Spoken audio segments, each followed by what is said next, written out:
नमस्कार। आप लोग कैसे हैं? आई होप आप लोग स्वस्थ और मस्त होंगे और अपनी बोर्ड परीक्षा की तैयारी बहुत ही अच्छे से कर रहे होंगे।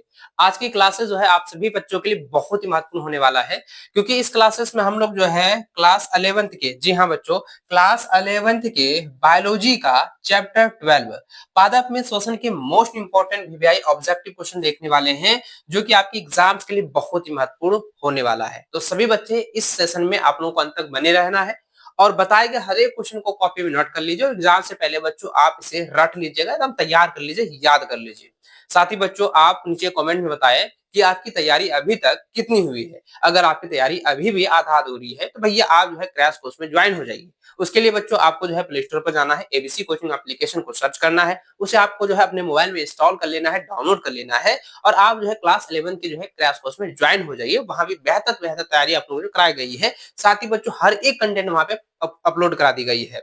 आपके जितने भी इंपॉर्टेंट क्वेश्चंस होते हैं, साथ ही बच्चों चैप्टर वाइज, वो भी पहले ही ऑलरेडी पीडीएफ जो है आप लोग को दे दिया गया है और जो भी पीडीएफ अभी तक अपलोड नहीं हुआ है 1 से 2 दिन के अंदर जो है आप लोग का अपलोड हो जाएगा, क्योंकि बच्चों पता है ना कि 1 फरवरी से जो है धमाका होने वाला है। 1 फरवरी से एक नई सीरीज हम लोग जो है तैयारी करने वाले हैं, टारगेट फिक्स करके जो है उसी के अकॉर्डिंग आप लोगों का इंपॉर्टेंट क्वेश्चन और गेसेस क्वेश्चन आप लोगों का जो है हम लोग प्रोवाइड कराने वाले हैं। उसका जो है लाइव सेशन चलेगा। और साथ ही बच्चों आप जो भी चैनल पर नहीं जुड़े हैं तो फटाफट से मेरे प्यारे बच्चों चैनल पे भी जुड़ जाइए। नीचे जो आपका जो सब्सक्राइब बटन दिख रहा है भैया उसको जो है सब्सक्राइब करके एकदम अच्छे से सब्सक्राइब कर लीजिए और बेल आइकन को भी प्रेस कर लीजिए, ताकि नोटिफिकेशन भी आप लोग को समय समय पर मिलते रहे, है ना। तो चलिए बच्चों अब क्वेश्चन की ओर बढ़ते हैं। सभी को बच्चे जो है एकदम ध्यान से देखेंगे और हर एक क्वेश्चन को आप लोग अच्छे से जो है कॉपी में उतार कर आप लोग याद कर लीजिएगा, तैयार कर लीजिएगा। चलिए अब यहाँ पे देखिए बच्चों, पहला जो क्वेश्चन कह रहा है, पहला क्वेश्चन कह रहा है रिस्पायरेशन इन प्लांट। भैया मैंने आपको बताया था कि पौधों में जो श्वसन की प्रक्रिया होती है, यह क्या होता है कि सभी जीवित कोशिकाओं की विशेषता को बतलाती है। याद रखिएगा क्या हो जाएगा भैया, याद रखिएगा सभी जीवित कोशिकाओं की विशेषता है। ऑप्शन नंबर आपका सी बिल्कुल सही और सटीक आंसर हो जाएगा। आगे देखिए अगला सवाल यहाँ पे कह रहा है बच्चों की पौधों में जो है ऊर्जा किस प्रक्रिया के दौरान जो है उत्पन्न होती है। याद रखिएगा पौधों में ऊर्जा जो है किस प्रकार की प्रक्रिया के दौरान जो है उत्पन्न होता है। तो बच्चों याद रखिएगा श्वसन की प्रक्रिया के दौरान जो है उत्पन्न होती है ऊर्जा। याद रखिएगा ऊर्जा क्या होता है कि श्वसन की प्रक्रिया के दौरान ही जो है उत्पन्न होती है। याद रखिए ऑप्शन नंबर आपका सी बिल्कुल सही और सटीक आंसर हो जाएगा। अगला सवाल बच्चों यहाँ पे दिया गया है, सवाल क्या कह रहा है, सवाल अच्छा ये आसान सवाल है भैया कि श्वसन की जो है एक अनंत महत्वपूर्ण विशेषता है।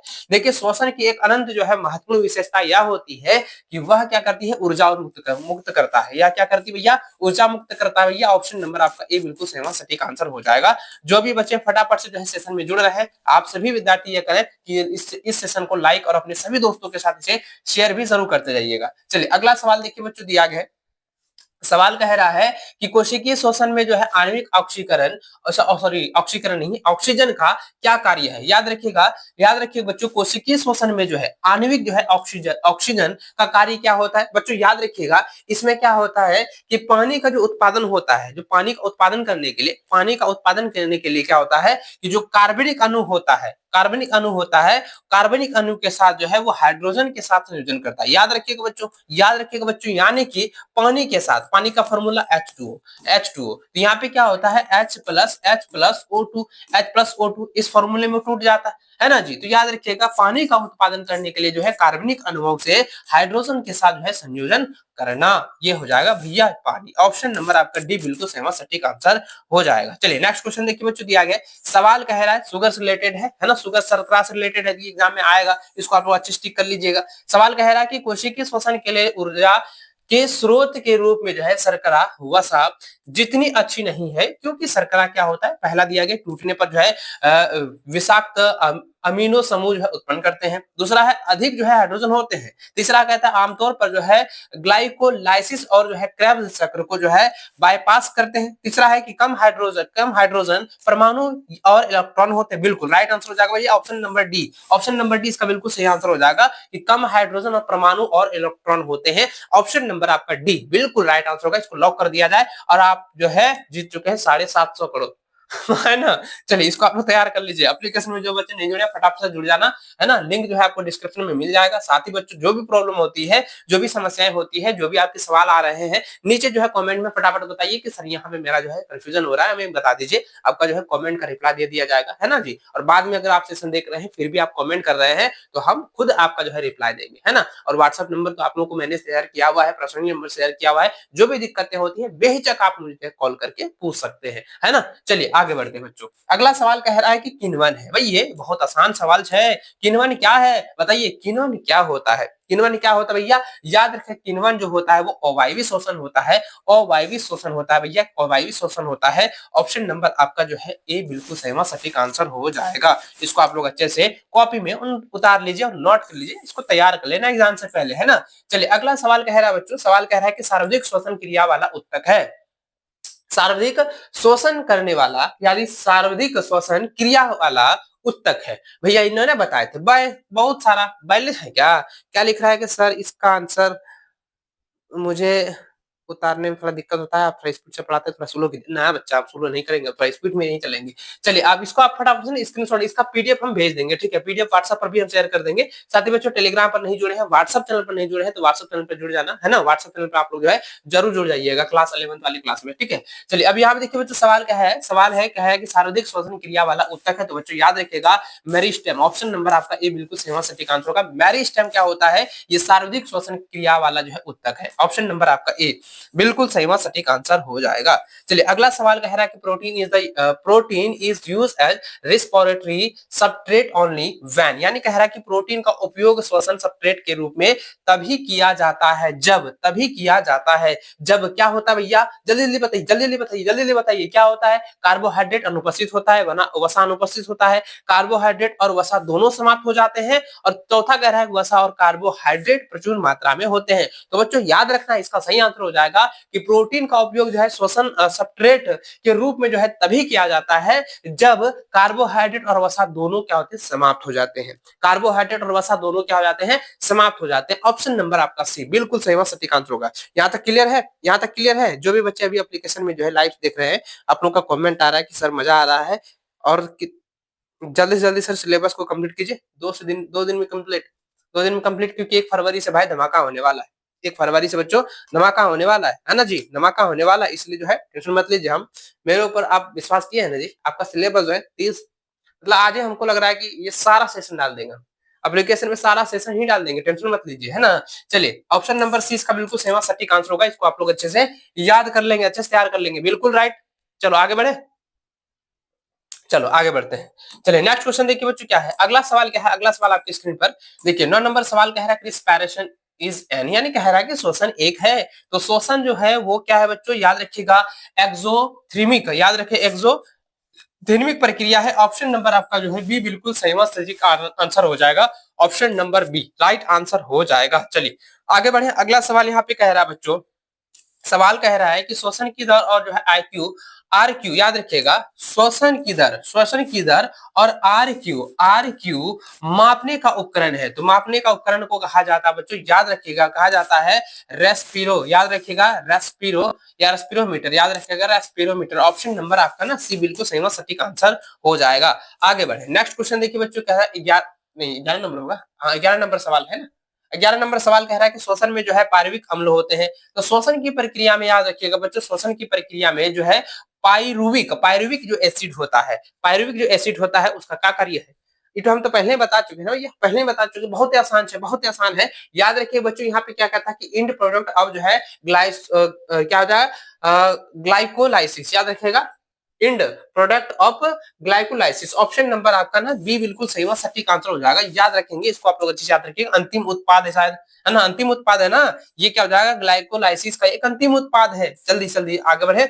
नेक्स्ट क्वेश्चन देखिए बच्चों क्या कह रहा है? सवाल कह रहा है कि ऑक्सीडेटिव जो है फास्फ, है ना, फास्फारिलीकरण, याद रखिए फास्फारिलीकरण के अंत में बढ़ने के लिए एक साथ जो है ऑक्सीकरण और जो है फास्फारिलीकरण शामिल होता है। तो बच्चों याद रखिएगा एनएडीपी में। ऑप्शन नंबर आपका जो है एनएडीपी, ऑप्शन नंबर आपका जो है बी बिल्कुल सही आंसर हो जाएगा।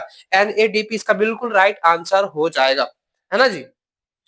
12 नंबर एक बार फिर, 12 नंबर, अच्छा सॉरी सॉरी, एनडीपी नहीं होगा, एटीपी होगा, एटीपी होगा बच्चों, याद रखिएगा एटीपी इसका बिल्कुल सही आंसर होगा। ये ऑप्शन नंबर डी होगा, ऑप्शन नंबर डी इसका बिल्कुल सही सटीक आंसर हो जाएगा। ठीक है, चलिए आगे बढ़ते हैं। अगला सवाल यहाँ पे बच्चों कह रहा है एरोबिक रेस्पिरेटरी पैथवे इज, अच्छा एप्रोफ्लाइटी का जो है टर्मेट पूछा गया, चलो ये कोई बात नहीं, बहुत आसान सवाल है। कह रहा है कि एरोबिक श्वसन मार्ग की जो है उचित रूप से कहा जाता है भैया, उभयचर कहा जाता है, उभयचर कहा जाता है, ऑप्शन नंबर 20 का बिल्कुल सही आंसर होगा। अगला सवाल कह रहा है कि during aerobic respiration how many molecules of ATP are produced from one molecules of ग्लाइकोज, यानी कह रहा है कि ग्लाइकोज भैया बहुत आसान है, कितने जो है अणु उत्पन्न करते हैं, तो भैया याद रखिए 38 अणु उत्पन्न करते हैं, है ना। एरोबिक श्वसन के दौरान जो है ग्लूकोज की एक अणु से एटीपी के कितने जो है अणु उत्पन्न होते हैं, तो याद रखिएगा बच्चों 38 यानी 38 अणु जो है उत्पन्न करते हैं। ऑप्शन नंबर कौन सा हो जाएगा, ऑप्शन नंबर डी बिल्कुल राइट आंसर हो जाएगा। ठीक है, चलिए आगे बढ़े। अगला सवाल देखिए बच्चों, अगला सवाल आपके स्क्रीन पर बच्चों आ चुका है। सवाल कह रहा है कि एरोबिक श्वसन होता है, तो एरोबिक श्वसन हम अभी बताएं, एरोबिक श्वसन क्या हो जाएगा बताइएगा, एरोबिक श्वसन हो जाएगा क्या होगा, जल्दी एरोबिक श्वसन क्या हो जाएगा, तो एरोबिक श्वसन जो होता है वो माइटोकॉन्ड्रिया, ऑप्शन नंबर है बिल्कुल सी राइट आंसर हो जाएगा। याद रखिएगा एरोबिक श्वसन में क्या होता है बच्चों, माइटोकॉन्ड्रिया, माइटोकॉन्ड्रिया में एरोबिक श्वसन होता है, ये हो गया ऑप्शन नंबर आपका जो है ना सी बिल्कुल सही और सटीक आंसर होगा। चलिए अगला सवाल कह रहा है बच्चों कि समान श्वसन सबस्ट्रेट है, समान श्वसन सबस्ट्रेट क्या हो जाएगा, फ्रुक्टोज हो जाएगा, फ्रुक्टोज, ऑप्शन नंबर आपका ना, ऑप्शन नंबर आपका भी बिल्कुल सही और सटीक आंसर होगा। यहाँ तक क्लियर है, फ्रुक्टोज यही होगा ना कि ग्लूकोज होगा, बताइए। नहीं नहीं, इसका हो जाएगा समान श्वसन की सबस्ट्रेट हो जाएगा ग्लूकोज हो जाएगा भैया, ऑप्शन नंबर ए के साथ चलेंगे, ऑप्शन नंबर आपका ए बिल्कुल सही आंसर होगा। ठीक है, यहाँ तक क्लियर है, यहाँ तक क्लियर है ना बच्चा, यहाँ तक क्लियर है ना। चलो आगे बढ़ते हैं। अगला सवाल देखिए बच्चों, यहाँ पे कह रहा है अगला सवाल कह रहा है कि during respirations pyruvic acid is formed by, अरे भैया आसान सवाल है, बहुत ही आसान सवाल है, इसका आंसर होगा कि ग्लाइकोलाइसिस, ग्लाइकोलाइसिस इसका बिल्कुल राइट आंसर होगा, option number C, option number इसका सी जो है ना बिल्कुल सही जवाब हो जाएगा बच्चों। श्वसन के दौरान जो है पायरुविक अम्ल बनता है, तो याद रखिएगा ग्लाइकोलाइसिस, ऑप्शन नंबर आपका सी राइट आंसर हो जाएगा। आगे देखिए अगला सवाल कह रहा है बच्चों एरोबिक श्वसन की जो है क्रियाविधि की खोज जो है किसके द्वारा जो है की गई है, तो क्रेब्स के द्वारा की गई है, ऑप्शन नंबर आपका ए बिल्कुल राइट आंसर हो जाएगा। ऑप्शन नंबर ए के साथ जितने भी बच्चे चल रहे हैं बिल्कुल राइट वो सटीक आंसर हो जाएगा। यहाँ तक क्लियर है, यहाँ तक क्लियर है बच्चों। चलिए आगे बढ़े, अगला सवाल देखिए, अगला सवाल 19 नंबर, अगला सवाल 19 नंबर आपके सामने आ चुका है। देखिए सवाल क्या कह रहा है, यदि भूखे पौधों को जो है ग्लूकोज उपलब्ध कराया जाए तो श्वसन की दर क्या होगा, हमने कई बार बताया है कि श्वसन की दर जो है बढ़ जाएगा, श्वसन की दर में क्या होगा, वृद्धि होगी, ऑप्शन नंबर आपका जो है बी बिल्कुल सही व सटीक आंसर हो जाएगा। यहाँ तक क्लियर है, यहाँ तक क्लियर है मेरे बच्चों, यहाँ तक क्लियर है। चलिए आगे बढ़ते हैं। अगला सवाल देखिए कह रहा है बच्चों, सवाल कह रहा है कि क्रिस्टे से संबंधित एंजाइम्स का संबंध है, क्रिस्टे से संबंधित एंजाइम का संबंध क्या होता है बच्चों, हमने कई बार बताया है कि यह जो है एरोबिक श्वसन से संबंधित है, ऑप्शन नंबर आपका जो है बी बिल्कुल सही व सटीक आंसर हो जाएगा। नेक्स्ट क्वेश्चन देखिए बच्चों, दिया गया सवाल कह रहा है कि पायरुविक एसिड का एथिल अल्कोहल में जो है रूपांतरण किसके द्वारा मध्यस्थ किया जाता है, किसके द्वारा क्या होता है, मध्यस्थ जो है किया जाता है। तो आपको याद रखना है बच्चों, याद रखना है कि कार्बोक्सिलिक और जो है डिहाइड्रोजनेज, ऑप्शन नंबर आपका ना सी बिल्कुल सही व सटीक आंसर हो जाएगा। नोट कर लीजिए, तैयार कर लीजिएगा। चलिए अगला सवाल बच्चों यहाँ पे कह रहा है कि ग्लाइकोलाइसिस का अंतिम उत्पाद है, तो ग्लाइकोलाइसिस का अंतिम उत्पाद तो हम कई बार रिपीट कर चुके हैं ना जी, कई बार हम रिपीट कर चुके हैं, कई बार हमने रिपीट किया हुआ है कि याद रखिएगा ग्लाइकोलाइसिस का जो अंतिम उत्पाद होता है बच्चों, अंतिम उत्पाद होता है वह होता है पायरुविक एसिड, ऑप्शन नंबर ना डी बिल्कुल सही आंसर हो जाएगा। पायरुविक एसिड जो है, पायरुविक एसिड इसका बिल्कुल राइट आंसर हो जाएगा, सटीक आंसर होगा, इसको आप टिक कर लीजिए, याद कर लीजिएगा। चलिए अगला सवाल कह रहा है बच्चों, कह रहा है कि कौन सा एंजाइम जो है फ्रुक्टोज फर्स्ट और 6 डाइफॉस्फेट को जो है तोड़ता है, तो बच्चों याद रखिएगा कौन तोड़ता है बच्चों, याद रखिएगा एल्डोलेज तोड़ता है, ऑप्शन नंबर आपका सी बिल्कुल सही सटीक आंसर होगा, एल्डोलेज जो है तोड़ता है, बिल्कुल राइट। चलिए आगे बढ़े, अगले सवाल की फटाफट से तेजी से जो है आप लोग जो है फटाफट से जवाब देते जाइए, है ना। आगे देखिए बच्चों अगला सवाल कह रहा है कि जब दो पायरुविक अम्ल अणु अवायवीय शोषण द्वारा जो है दो लैक्टिव अम्ल बनाते हैं, भैया लैक्टिव अम्ल जो है 6 एटीपी की खो जाता है, याद रखिएगा 6 एटीपी जो है खो जाता है, या 6 एटीपी जो है खो गया है भैया, ऑप्शन नंबर सी ना बिल्कुल राइट आंसर होगा, सटीक आंसर होगा, लॉक कर दिया जाए। चलिए आगे देखिए बच्चों अगला सवाल कहता है इलेक्ट्रॉन के स्थानांतरण से संबंधित एंजाइम है। देखिए इलेक्ट्रॉन के स्थानांतरण से पूछा गया, रिलेटेड सवाल है बच्चों, सवाल कह रहा है कि इलेक्ट्रॉन्स है ना, इलेक्ट्रॉनों के स्थानांतरण यानी कि जब इलेक्ट्रॉन का जो है ट्रांसफर होता है ना, ट्रांसफर होता है से संबंधित एंजाइम क्या है, संबंधित एंजाइम क्या हो जाएगा, जल्दी जल्दी कमेंट करके जल्दी जल्दी बताइए। इसका आंसर क्या हो जाएगा बच्चों, याद रखिएगा डिहाइड्रोजनेज हो जाएगा, डिहाइड्रोजनेज। ऑप्शन नंबर ना बी बिल्कुल सही व सटीक आंसर होगा। आगे देखिए अगला सवाल आपकी स्क्रीन पर बच्चों आ चुका है। सवाल कह रहा है अवायवीय शोषण होता है बच्चों, अवायवीय शोषण होता है बच्चों, अवायवीय शोषण होता है, बहुत आसान है। अवायवीय शोषण जो होता है वो क्या हो जाएगा, साइटोप्लाज्म। ऑप्शन नंबर आपका सी बिल्कुल सही व सटीक आंसर हो जाएगा। चलिए अगला सवाल कहता है कि which of the following is which of the following is coenzyme second, coenzyme second. तो भैया याद रखिएगा एनएडीपी। ऑप्शन नंबर ना बी बिल्कुल सही आंसर होगा। ऑप्शन नंबर बी जो है इसका बिल्कुल सही व सटीक आंसर हो जाएगा। यहाँ तक क्लियर है बच्चों, यहाँ तक क्लियर है, बिल्कुल जबरदस्त। इसी तरह से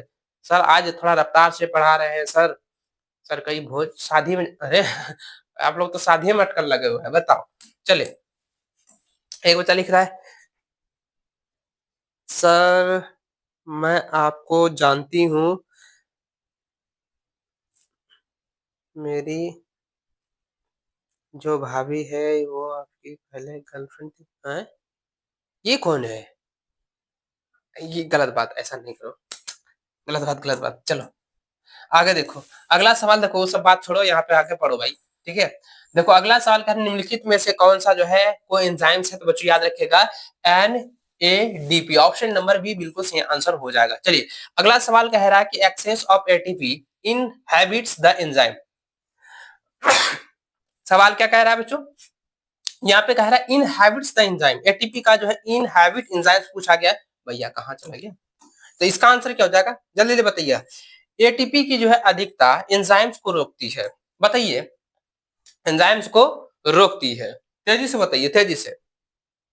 ऑप्शन नंबर क्या हो जाएगा, ए बिल्कुल सही आंसर होगा, ठीक है। ऑप्शन नंबर ए बिल्कुल सही आंसर हो जाएगा बच्चों, फास्फोफ्रैक्टोनिकेज, फ्रैक्टोकिनेज। ऑप्शन नंबर ना ए, ऑप्शन नंबर ए। सर आप मेरा जवाब नहीं दिए, बताओ। हमको याद नहीं है, हमको याद नहीं है, जो आपका जो सवाल है ना उससे रिलेटेड हमको जो है याद ही नहीं है, तो हम क्या बताएं कौन था नहीं था, ये जानते हैं हम ना जानते हैं। चलो आगे देखिए बच्चों, अगला सवाल देखिए क्या है। अगला सवाल आपके स्क्रीन पर बच्चों आ चुका है। सवाल देखिए क्या कह रहा है, सवाल कह रहा है कि अच्छा अच्छा ग्लाइकोलाइसिस इज ए, अरे भैया ये तो हम कई बार बताए, ग्लाइकोलाइसिस की प्रक्रिया पूछा गया, प्रोसेस पूछा गया है ना जी, प्रोसेस पूछा गया है। पहला कह रहा है बच्चों की, पहला कह रहा है ऑक्सीडो ऑक्सीडो रिएक्टिव रिडक्टिव प्रक्रिया, दूसरा है एरोबिक प्रक्रिया, तीसरा बच्चों दिया गया ऑक्सीडेटिव प्रक्रिया, और चौथा दिया गया है रिडक्टिव प्रक्रिया। जल्दी जल्दी बताइए, जल्दी जल्दी बताइए इसका सही आंसर क्या होगा, इसका सही आंसर क्या होगा। बिल्कुल राइट जवाब बच्चों, बिल्कुल राइट जवाब। आप लोग अब लग रहा है कि पढ़ रहे हैं। इसका आंसर क्या हो जाएगा, याद रखिएगा बच्चों, oxido oxido oxido reductive process. Option number जो है ए बिल्कुल सही व सटीक आंसर होगा। आगे देखिए अगला सवाल का बच्चों कह रहा है कि ग्लाइकोलाइसिस टेक प्लेस इन, यानी कहता है ग्लाइकोलाइसिस होता है, तो ग्लाइकोलाइसिस होता है, जल्दी से बताइए ग्लाइकोलाइसिस होता है, तेजी से, ग्लाइकोलाइसिस होता है, तेजी से बताइए ग्लाइकोलाइसिस होता है, जल्दी जल्दी बताइए। ग्लाइकोलाइसिस होता है तो बच्चों याद रखिएगा ये सभी जीवित कोशिकाओं के लिए आता है, जब सभी जीवित कोशिकाएं। ऑप्शन नंबर ना ये बिल्कुल सही आंसर होगा, और लिविंग सेल। याद रखिएगा यूकैरियोटिक सेल ओनली नहीं होगा, प्रोकैरियोटिक सेल नहीं होगा, ना ना ये नहीं होगा भैया, तो ये सभी जीवित कोशिकाओं के लिए है ना, सभी जीवित कोशिकाओं के लिए हो जाएगा। ऑप्शन नंबर ए बिल्कुल सही व सटीक आंसर होगा। आगे देखिए अगला सवाल क्या है कि what is the in product of the glycolysis, यानी कहता है ग्लाइकोलाइसिस की जो है अंतिम उत्पाद क्या है। तो बच्चों याद रखिएगा ग्लाइकोलाइसिस की अंतिम उत्पाद पूछी गई है, और ये हम पहले भी आपको बता चुके हैं, ये पहले भी हम बता चुके हैं, पहले भी बता चुके हैं बच्चों। याद रखिएगा कि ये जो है, याद रखिएगा बच्चों, याद रखिएगा, क्या याद रखिएगा, पायरुवेट, पायरुवेट और एटीपी क्या होता है, यह जो है ग्लाइकोलाइसिस की अंतिम उत्पाद है, अंतिम उत्पाद है। ये सवाल पूछा जाता है, ये सवाल अगर क्वेश्चन अगर इस प्रकार से घुमा के पूछ दे, कहेगा कि प्रायोबेटिक जो है किसका अंतिम उत्पाद है, तो भैया याद रखेगा ग्लाइकोलाइसिस का। अगर कहेगा एटीपी जो है अंतिम उत्पाद किसका है, तो ग्लाइकोलाइसिस का, है ना। इसको आप लोग याद रखिएगा ग्लाइकोलाइसिस, इसको आप लोग अच्छे से तैयार कर लीजिएगा। चलिए आगे बढ़े अगले सवाल की ओर। अगला सवाल बच्चों देखिए कह रहा है, सवाल कह रहा है, देखिए सवाल कह रहा है कि किण्वन किसके द्वारा जो है संचालित होता है ना, संचालित होता है, कंडक्ट किया जाता है, बताइए किण्वन जो है किसके द्वारा कंडक्ट होता है, किसके द्वारा संचालित किया जाता है? पहला ऑप्शन दिया गया है कि सभी फंजी, है ना, सभी कवक। दूसरा कहता है कि सभी बैक्टीरिया। तीसरा कह रहा है कि कुछ कवक और जो है कुछ जो है बैक्टीरिया। और यहाँ पे कह रहा है कि ऑल माइक्रो ऑर्गेनिज्म, सभी सूक्ष्मजीवों से। जल्दी जल्दी बताइए इसका सही आंसर क्या होगा? इसका सही आंसर क्या होगा बताइए सभी, इस फटाफट से बताइए मेरे बच्चों। सवाल कह रहा है कि किण्वन जो है किसके द्वारा जो है संचालित होता है?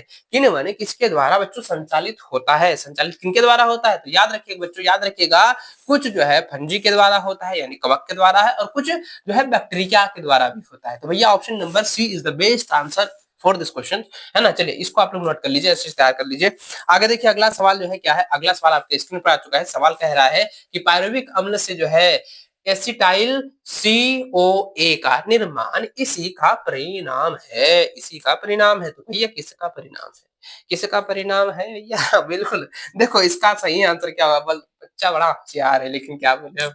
देखो यहाँ पे इसका सही आंसर हो जाएगा बच्चों ऑक्सीडेटिव ऑक्सीडेटिव डी कार्बोक्सिलेशन। याद रखिएगा डी कार्बोक्सिलेशन। ऑप्शन नंबर ना डी बिल्कुल सही और सटीक आंसर हो जाएगा, ऑक्सीडेटिव डी कार्बोक्सिलेशन। ऑप्शन भैया डी के साथ चलेंगे, ऑप्शन नंबर डी बिल्कुल सही और सटीक आंसर होगा। चलिए अगला सवाल बच्चों कह रहा है कि निम्नलिखित में से जो है कौन सा कार्बोहाइड्रेट और वसा जो है चयापचय के बीच संबंध है? चयापचय के बीच जो है संबंध है। पहला है कार्बन डाइऑक्साइड, दूसरा है एसिटाइल COA, है ना।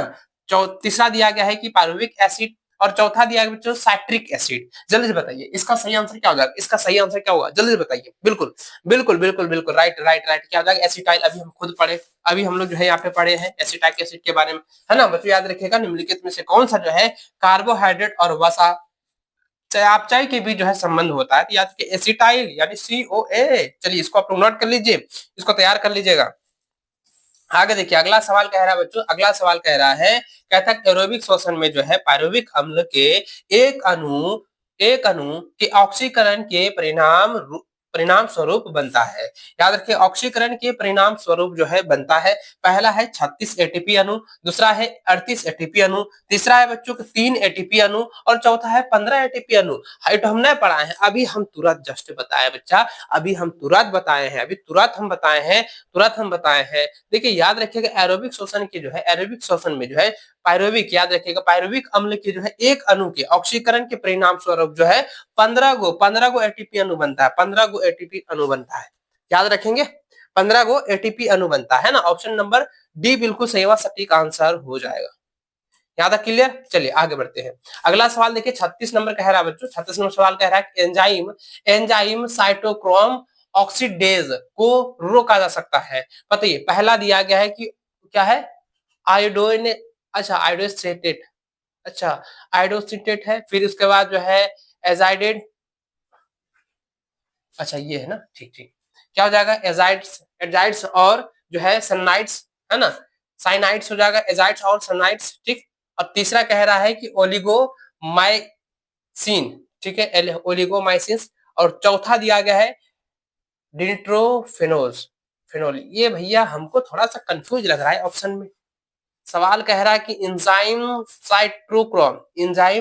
साइटोक्रोम ऑक्सीडेज को रोका जा सकता है।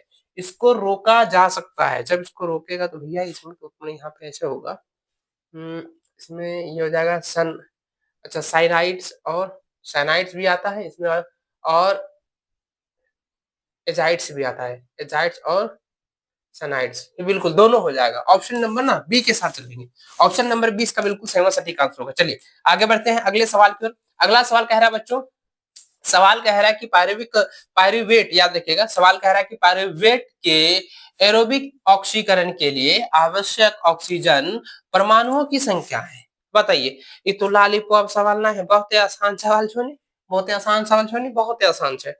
देखिए यहाँ पे सवाल क्या कह रहा है, सवाल कह रहा है कि number of oxygen atom required for aerobic oxidations of pyruvative. देखिए क्या है पाइरुवेट, पाइरुवेट का जो है संख्या कह रहा है, तो भैया इसमें 10 हो जाएगा। ऑप्शन नंबर सी के साथ चलिए, ऑप्शन नंबर सी इसका बिल्कुल सही सटीक आंसर होगा। ठीक है, थोड़ा स्पीड करें भाई, थोड़ा स्लो कैसे हो जाते थक जाते हैं। चलिए अगला सवाल यहाँ पे कहता है कि क्रेव चक्र का जो है वैकल्पिक नाम क्या है। तो देखिए बच्चों आपको याद रखना है, क्रेव चक्र का, क्रेब चक्र का जो है वैकल्पिक नाम पूछा गया है। वैकल्पिक नाम एग्जाम में पूछता है एकदम नोट कर लीजिए। इसका सही आंसर बच्चों याद रखिएगा साइट्रिक एसिड चक्र, याद रखिएगा citric acid cycle. Option number जो है सी बिल्कुल सही और सटीक आंसर हो जाएगा। चलिए अगला सवाल बच्चों यहाँ पे पूछा गया है कि link between glycolysis and TCA cycles, यानी कहता है कि ग्लाइकोलाइसिस और टीसीए चक्र के बीच लिंक है। तो किस प्रकार से लिंक है, किस एसिड का लिंक है, बताइए किस एसिड का लिंक है भैया। तो याद रखिएगा बच्चों एसिटाइल CoA का जो है ये लिंक है। ऑप्शन नंबर ना बी इसका बिल्कुल सही और सटीक आंसर होगा। चलिए अगला सवाल बच्चों कह रहा है क्रेब चक्र में जो है एसिटाइल CoA का जो है सुई करता है। जल्दी बच्चों जल्दी लिख, फटाफट से कमेंट करेंगे, फटाफट से मेरे बच्चों कमेंट कीजिएगा।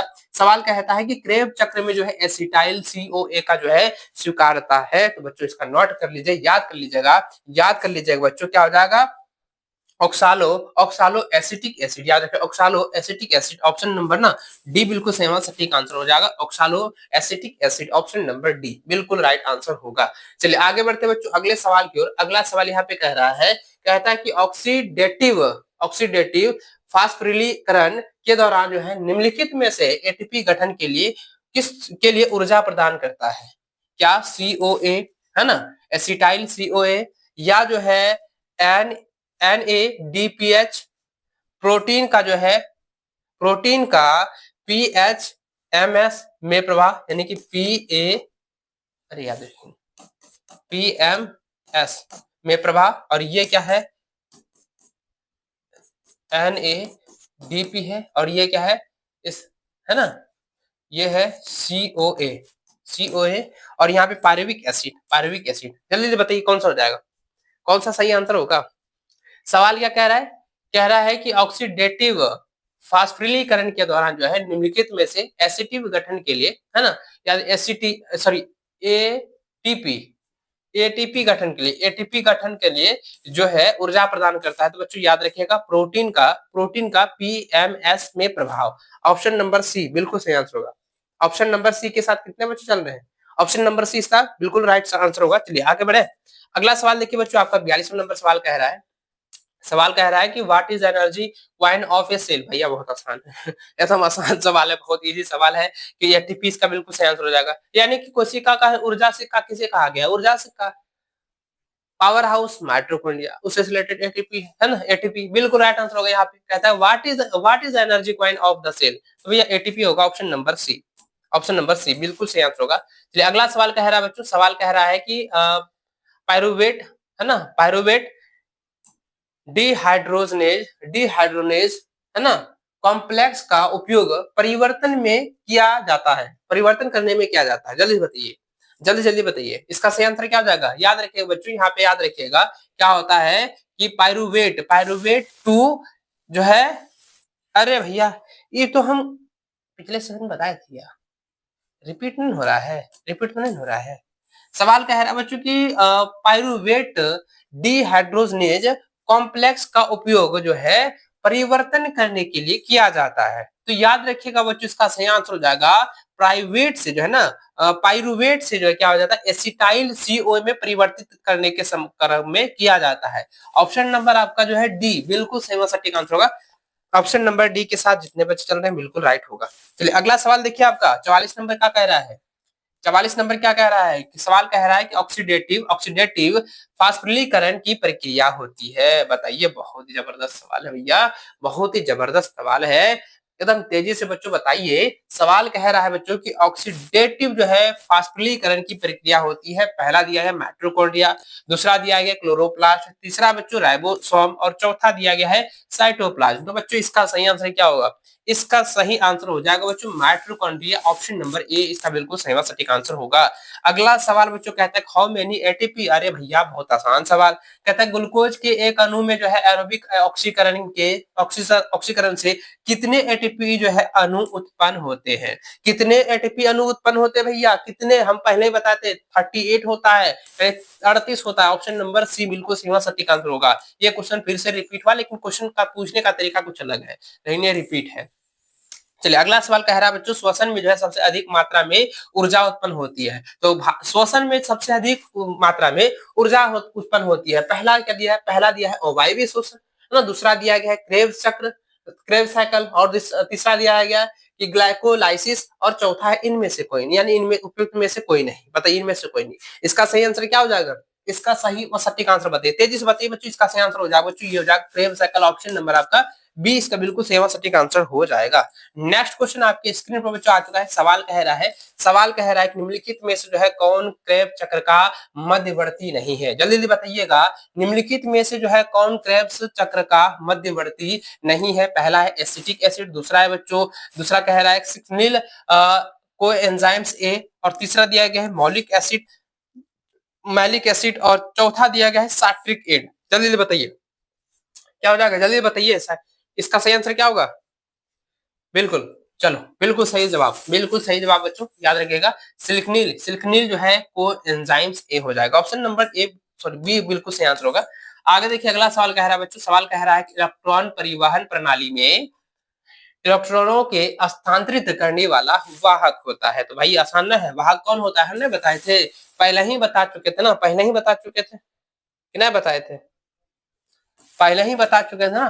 कहता है इलेक्ट्रॉन परिवहन प्रणाली में जो है इलेक्ट्रॉनों को स्थानांतरण करने वाला वाहक जो होता है वह होता है बच्चों साइटोक्रोम। ऑप्शन नंबर आपका बी बिल्कुल सही आंसर होगा, साइटोक्रोम इसका राइट आंसर हो जाएगा। चलिए आगे देखिए अगला सवाल यहाँ पे कह रहा है बच्चों, कहता कि माइट्रोकॉन्ड्रियल माइट्रोकॉन्ड्रियल इलेक्ट्रॉन इलेक्ट्रॉन परिवहन प्रणाली में एक जो है NADH होता है भैया 3 ATP होता है, 3 ATP होता है। ऑप्शन नंबर आपका ए बिल्कुल सही आंसर होगा, ऑप्शन नंबर ए के साथ चल रहे हैं, बिल्कुल राइट। चलिए आगे बढ़े, अगला सवाल देखिए बच्चों क्या है।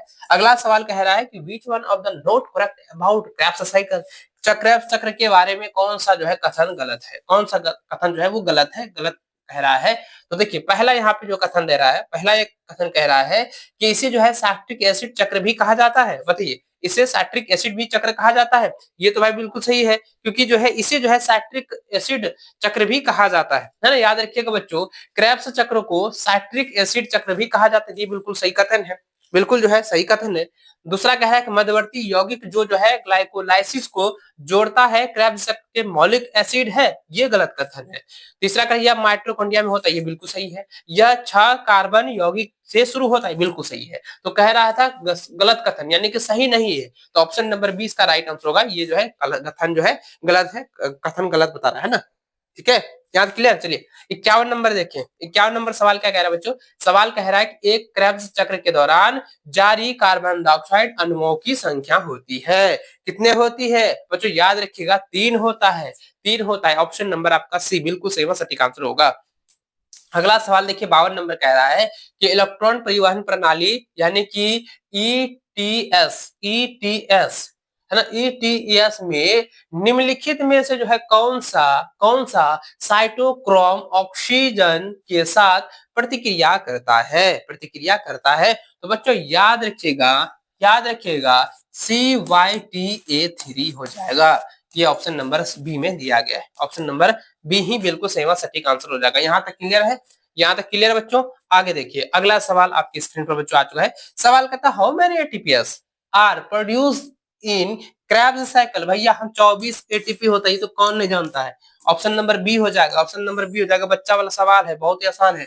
अगला सवाल देखिए बच्चों, कह रहा है कि फाइनल इलेक्ट्रॉन एक्सेप्टर इन ऑक्सीडेटिव है भैया फास्फोरिलेशन इन। आसान सवाल ही भी, मतलब लास्ट जा रहे थे, इतना आसान सा सवाल पूछेगा, बताइए कि टाइपिंग कर दिएगा आसान सब। चलो कोई बात नहीं। देखिए यहाँ पे कह रहा है बच्चों, सवाल कह रहा है कि ऑक्सीडेटिव जो है फास्फोरिलीकरण में अंतिम इलेक्ट्रॉन स्वीकृता है, तो भैया याद रखिएगा ऑक्सीजन होगा। ऑप्शन नंबर डी के साथ चलेंगे, एकदम आसान सा सवाल है। चलिए अगला सवाल देखिए, फाइनल प्रोड्यूस ऑफ ईटीएस है ना। देखिए सवाल कह रहा है कि माइटोकॉन्ड्रिया के एटीएस का अंतिम उत्पाद है। तो माइटोकॉन्ड्रिया के एटीपी का जो अंतिम उत्पाद क्या होता है? अंतिम उत्पाद क्या होता है बच्चा? याद रखिएगा अंतिम उत्पाद जो होता है वह होता है जल, यानी पानी, H2O, जो ऑक्सीजन के साथ संयोग करता है ना। ऑप्शन नंबर आपका ए बिल्कुल सही सटीक आंसर हो जाएगा। अगला सवाल कह रहा है बच्चों की आर क्यू ऑफ, अरे भैया आर क्यू किससे मापा जाता है?